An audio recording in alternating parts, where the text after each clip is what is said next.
Assalamualaikum warahmatullahi wabarakatuh. Sampurasun dulur dangu sadaya di mana bae ayana. Wilujeng tepang dangu deui sareng emang di channel YouTube Dongeng Mang Otong Channel. Alhamdulillahirabbil alamin. Puji syukur saja urang dugikeun ka Gusti Nu Agung anu parantos masihan urang pirang-pirang nikmat. Salajengna urang ulah eureun saling doakeun mugia urang sadaya aya dina kaayaan awak cager bager, pakasaban nyaman tur lancar, umur nu pinuh ku kabarokahan nu insyaallah urang sadaya tiasa ngamanfaatkeun sesa umur urang ku ibadah nu endah kamantena kanggo bakal lumampah urang ka alam nu salajengna. Amin ya robbal alamin.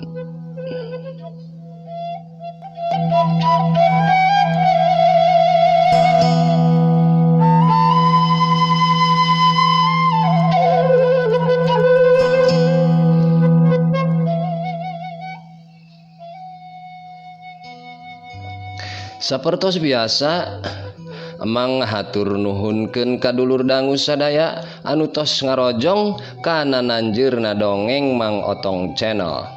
Oge ka dulur dangu sadaya nu nembe pisan manggihan channel emang, mangga di subscribe, teke tanda lonceng, like sareng komen. Kritik lan saran diantos ku emang di dieu. Sawangsulan deui hatur nuhun ka dulur sadaya.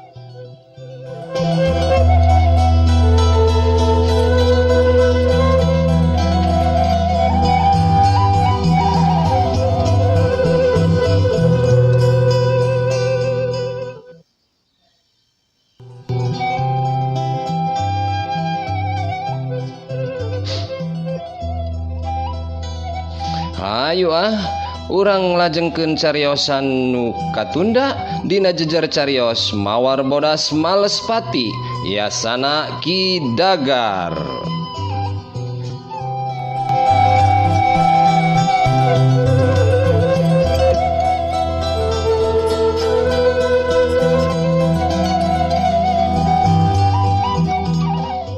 Ulah hilap curci kopina.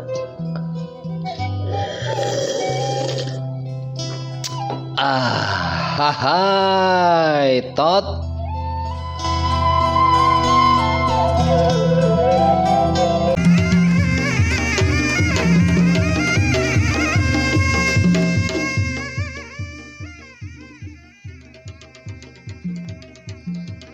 kocapkeun Ki Ade jeung Ki Maman duana geus pada nyekel pakarang, silih alah pati silih intip nyawa. Ki Ade walikatna tatu katurih ku bedog Ki Maman ngan untung tatuna teu jero teuing. Ari Ki Maman geus rada incered-inceredan da bitisna kasabet ku seseukeut celurit Ki Ade. Sebrut Ki Maman ngahambatkeun bedogna jurus layang kumitir digunakeun sabab hayang geura ngarengsekeun patelakna. Teu dirarasa oge angger we tatuna ngaganggu kana gerakna, lengkahna jadi gejed danahan ka nyeri. Ki Ade ukur muterkeun celuritna dina gerakan tameng angin nada hujan. Trang trang trang. Jurus layang kumitir bisa dibendung. Heat suku jebragna ngajelepung dina jurus sepak kuda beger rek ngahanca kekemplong musuh. Ki Maman rikat ngarempodkeun awakna bari seak ngenca bedogna nyawuk ti gigi rek mapas pingping Ki Ade anu ngangkat. Tapi Ki Ade teu cileureun manehna geut narik deui sukuna ka tukang bari culuritna datang ti luhur rek narok sirah dina jurus gajah ngabedah sagara. Ki Maman narik sukuna ka tukang bari ngalagedaikeun awakna nganaas pikeun Ki Maman. Barang narik suku katuhuna ka tukang geduk sukuna keuna kana akar kai. Atuh puguh gerakana jadi ngarandeg manehna satekah polah miringkeun awakna nyalametkeun sirah tina ancaman celurit badag Ki Ade. sirah mah bisa kasalametkeun. Oro kaya celurit ki ade ngagabres pisan kana tak-tak kencana, atuh tak-tak ki maman sempal sapisan. Getih mancawura leungeun kenca semet tak-tak peunggas ku kuluprukan dina taneuh. Kudupruk bru ki maman nangkupan tiwas sapada harita.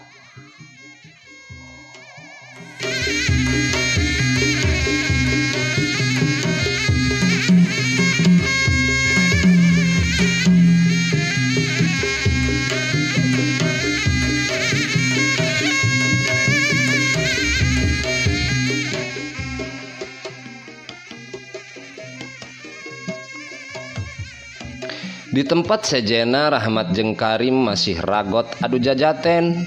Karim geus nyekelan bedog, ari Rahmat mah kawas biasana bolongor we tiap tarung ge.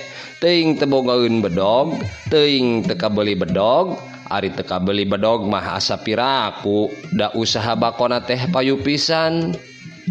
Kulawit bedog ki Karim ngulawit di handap ngarah kana bincurang. Rahmat ngagentak ngajeleng, tapi ieu teh nu diharepkeun ku musuhna. Da bedog mah ukur tipuan, aslina mah tajongan suku katuhu anu ngajelepung kana beuteung dina jurus landak nobros gunung. Bok suku jebrag ngahanca beuteung. Aduh, jadol sia. Rahmat ngaheungge bari ngajeleng ngajauhan. Corelat Karim ngudag bari ngahambatkeun bedogna rek meulah dada dinegerakan ku sampakna sombak laku. Rahmat gancang nyarongkeun awakna bari nyusupkeun peureup katuhuna rek ngagedor careham musuh. Tapi Karim oge masih waspada, manehna geuat ngareundek bari narik bedogna anu satuluyna dipake mapag leungeun katuhu musuh. Rahmat embung ari leungeunna jadi buntung mah, sakilat manehna ngaraga-rageun awakna dina gerakan kalakai murag. Bari nyodorkeun tuurna rek nyantrok gado dina gerakan nutup pare, hiuk cedak. Gado asa nyengsol karasana ku Ki Karim. Heat dua peureup Rahmat ngawangun jurus galura laut kidul dibarengan ku tanaga jero anu pinuh. Duk duk dadak kenca katuhu Ki Karim kahanca jurus galura laut kidul nenggel pisan. Tobat, aduh. Ki Karim ngowowong gebru manehna nambru getih muncrat tina bahamna kekejetan sakedeung satuluyna ngulapes teu usik deui.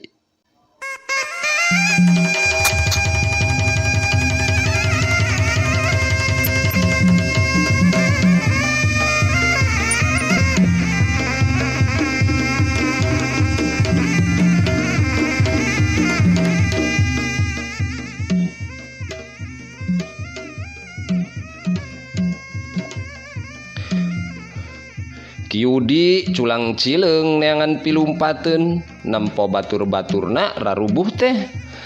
Tapi dirina geus kakepung hiji-hijina jalan manehna kudu hasil ngarubuhkeun mawar bodas nu jadi musuhna. Taloba mikir manehna ngagajleng na rajang mawar, bedogna mengpeng ngarah dadana mawar. Mawar ukur ngagiwar ka kenca bari mapag bedog ku leungeun kencana dina jurus capit hurang. Guriwal pletok bedog kieu dipotong jadi dua. Heat suku katuhu ngahambat ngarah cangkengna mawar bodas. Mawar bodas sakilat jingkrak bari ngetig mumuncangan kieu di ku teunggelan panglebur cadas. Ari jedak kowowong kieu di ngowowong kusabab mumuncanganna remuk kahanca ku teunggelan panglebur cadas. Aduh. Kieu di humarurung bari awakna ngarempeyek teu bisaeun nangtung.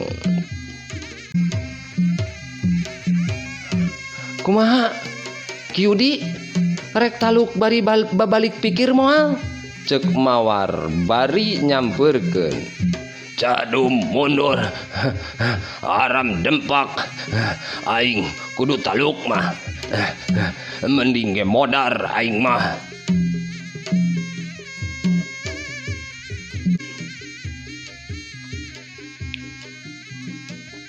Ngomong kitu na teh Kyudi bari ngahambatkeun bedogna anu karisa potong kana dadana sorangan.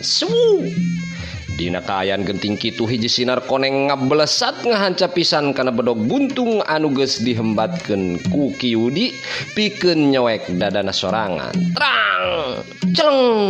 Bedog teh ngaceleng, sinar koneng mah kebat nancep dina tangkal kilayu sisieun Kyudi anu keur ngalungsar.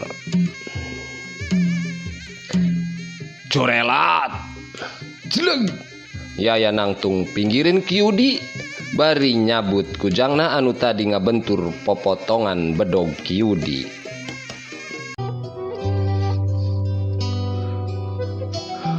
Ulah luluasan pak, mateni diri teh dosa, moal dihampura ku Gusti. Yaya cumarita, jang dosa bapak teh geus saluhur gunung, saluas lautan. Nah Gusti Allah kira-kirana bakal ngahampura kana dosa-dosa bapak.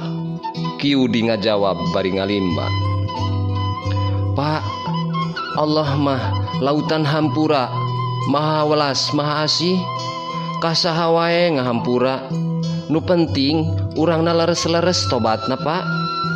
Keun nu atos-atos mah lembaran hideung urang tinggalkeun, urang muka lembaran anyar.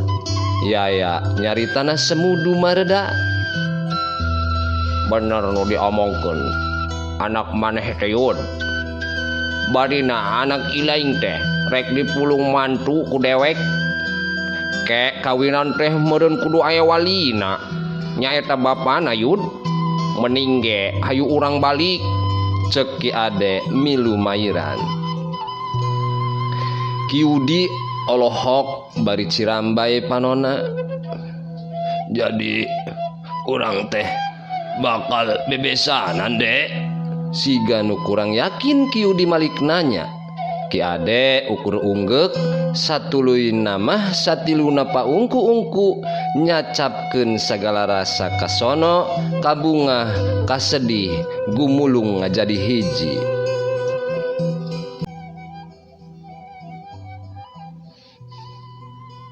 Mawarge begitu tega nempo kajadian anu lumangsung di hareupeunana. Komo ras kana papatah nu jadi guru, yen ulah nepi nandasa musuh anu geus teu walak kaya. Kyudi semet denget ieu kahareup balitungan di antara urang geus punah. Sok hirup nu bener di jalan nu diridoan ku mantena. Kuring geus moal ngaguar deui dendam baheula. Ceuk Mawar tandes bari nahan parasaan nu gumuruhna jero dada. Atur nuhun pisan Neng Mawar, bapak teh nganuhunkeun pisan. Hapunten saageng-agengna tina segala dosa perdosaan bapak. Kyudi sumegruk bari nyuuh di hareupeun Mawar bodas.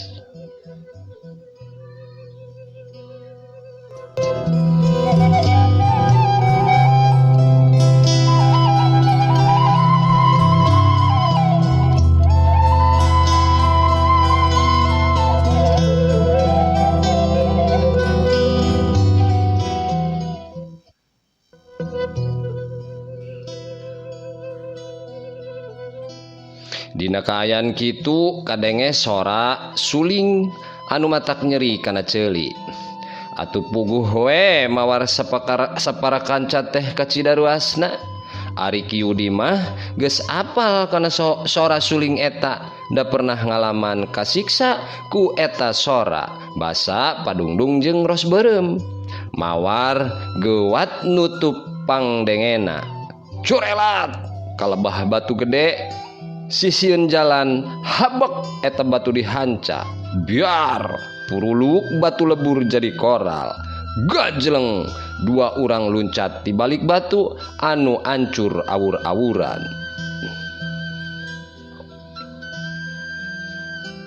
Hebat bener beja ti maneh terus. Eta bikang teh gagas sakti tapi moal mangi kana mamangah. Salah saurang anu anyar datang teh nyarita, tagogna pikasieun awak jangkung badag sepirna babalingbingan, godeg jeung kumis ngajepat sagede hileud bulu, bosongot budi amprotan, gelang bahar kencakatuhu dina pigeulangna, ramona rimbul ku batu ali, kayaning pancawarna kalimaya tur ku jubung bulung. Ari buuk panjang ririaban ukur make iket, hideng dina sirahna, bajuna oge sarua setelan hideng, gobang badag ngagaplek dina cangkengna. Meureuh kabeh kudu taluk ka dewek jeung alor dewek, lamun henteu daek taluk rasakeun akibatna. Ki Eman hohoak. Bari leungeun kencana nulak cangkeng, sedangkeun leungeun katuhuna muril-muril kumisna nu baplang sangadulang.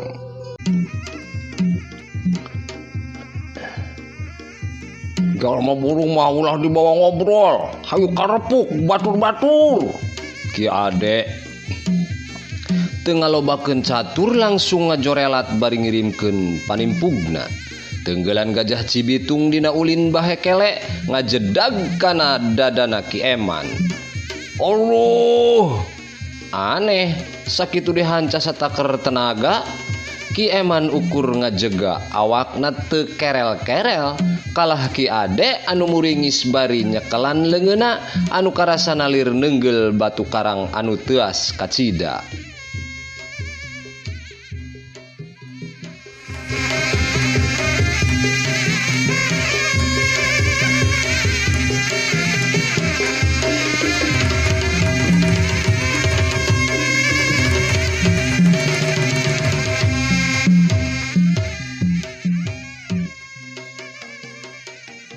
Serepet Ki Ade nyabut celurit badagna sebrut deuna rajang ka Ki Eman ku jurus-jurus andalanana.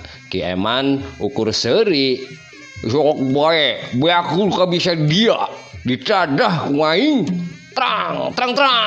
Sababaraha kali celurit Ki Ade ngahanca badana Ki Eman, celik celurit Ki Ade kalah kamurag. Dakarasana tiap ngahanca badan Ki Eman sarua jeung ngahanca batu anu teuas. Leungeun Ki Ade kalah Malik sing sireumeun nu antukna teu kuat nyekel pekarangna.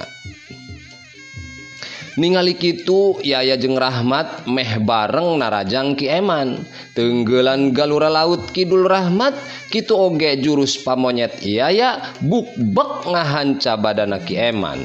Tapi hasilna sarua, kulit Ki Eman teuas nandingan wajah. Ieu teh dilantarankeun ajian Batara Karang anu dipibogaku Ki Eman. Sawuk perep buleud bangbaraan ngahiuk dina jurus gugur gunung. Yaya geut ngajeleng ngajauhan, orokaya Rahmat radat elat ngahindarna, bek bae pundukna kaketig mani nenggel pisan. Rampayak bru Rahmat nambru, pundukna asa semplak katibanan pangawasa musuh. Sebrut tikencaeun Rahmat nyebrut Ki Ade dina jurus tulale kembar, dua leungeun rek ngepruk ceuli kencakatuhu Ki Eman. Acan ge nepi seranganana, Ki Eman rikat mapag ku dua leungeunna, nakis dua leungeun Ki Ade anu nyolodor ka hareup, buk dua pasang leungeun diadu. Robat Ki Ade ngoceak bari awak ngalayang ka tukang. Bru datangna diuk, dua leungeunna teu bisa digerakkeun, kulitna beureum siga nu ngadu jeung beusi meunang meulem.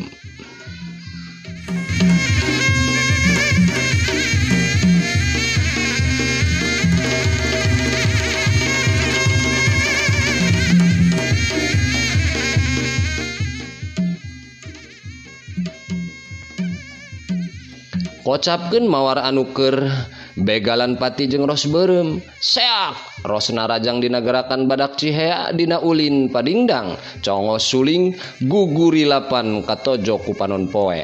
Tapi mawar geus bisa maca kana gerakan nu jadi lawan, da pernah ngalaman basa padungdung di lembur tani mulya tea.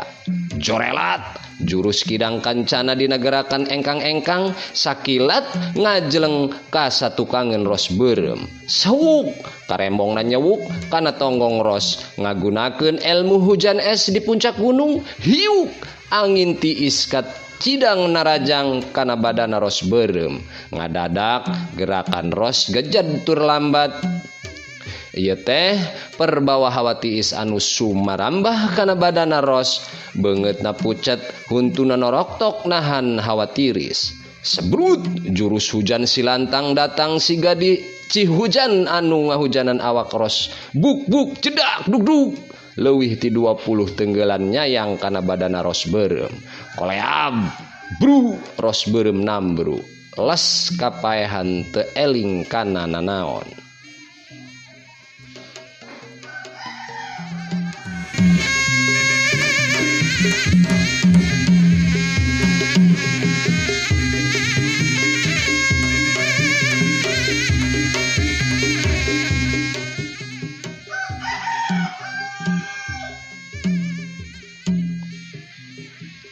Yaya rada ripuh ngalayanan Ki Eman anu awakna weduk teu neurak ku pakarang.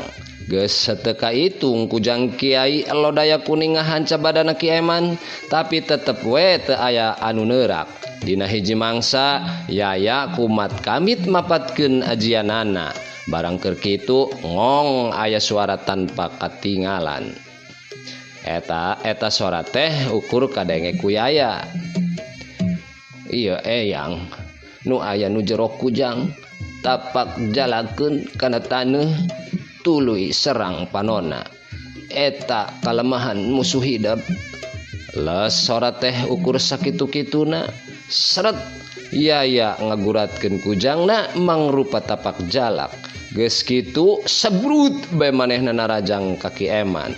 Ki Eman anu ngarasa weduk percaya diri pisan manehna tengah hindar atuh gabres bae panonna panon katuhuna Ki Eman kagabres ku kujang Kiai Lodaya Kuning getih mancer ti panonna Ki Eman anu bocos awakna ngadadak ramoh poe lir kapas ka ibunan leuleus pisan karasana ku Ki Eman bru bae manehna diuk bari nungkupan panon katuhuna.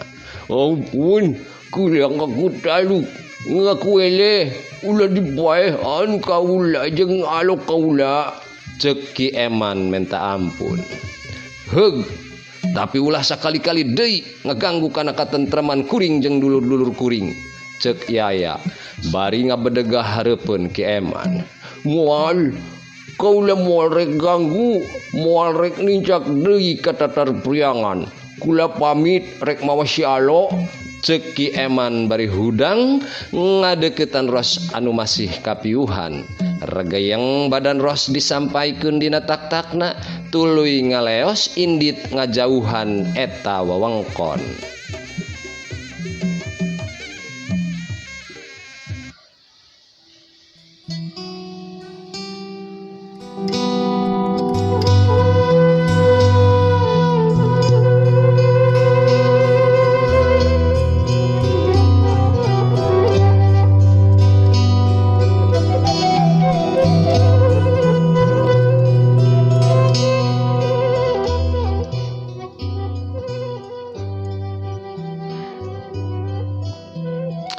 Geus kitu mah sarerea indit ti pasir ucing muru ka jalan nu brasna ka batu jajar.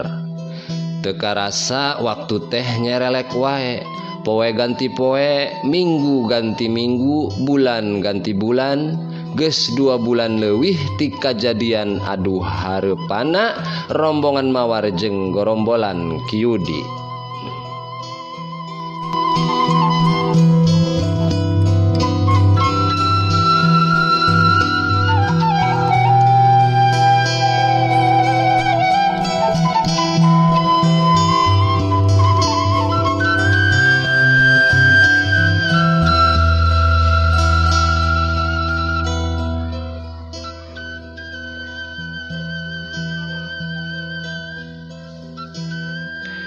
Urang caritakeun di imah Ki Ade jalma ngariung manilobaan papanggungan jeung balandongan ngahias palataran hareupeun imah Ki Ade.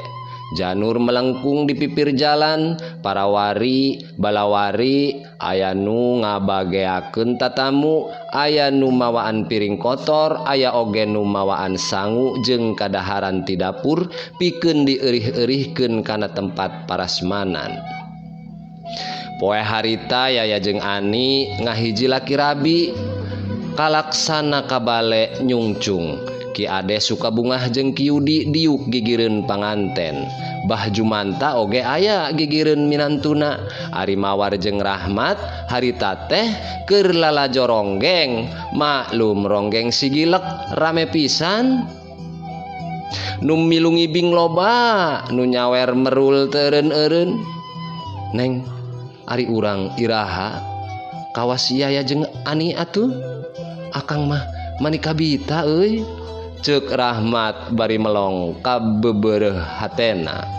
Mawar mah can maka hoyong nikah bade ngalalana heula nyiar luang jeung pangalaman Kang. Da elmu teh kedah dianggot tutulung ka batur. Teras bade kaburangrang heula aya amanah ti guru anu kedah didugikeun ka Nini Uti. Jawab Mawar. Rahmat ukur ngaharuk teu bisa maksa, da maksa ge moal hade balukarna. Harita Ki Ade jeung Ki Yudi dua begal kahot akhirna babalik pikir, milih pindah jalan kahirupan ninggalkeun jalan kagorengan. Ki Ade neruskeun jadi patani, ari Ki Yudi jadi bandar lauk jeung sarupaning hasil kebon samodel kalapa, sake, bubuahan jeung nu sejena dibantuan ku anakna Yaya.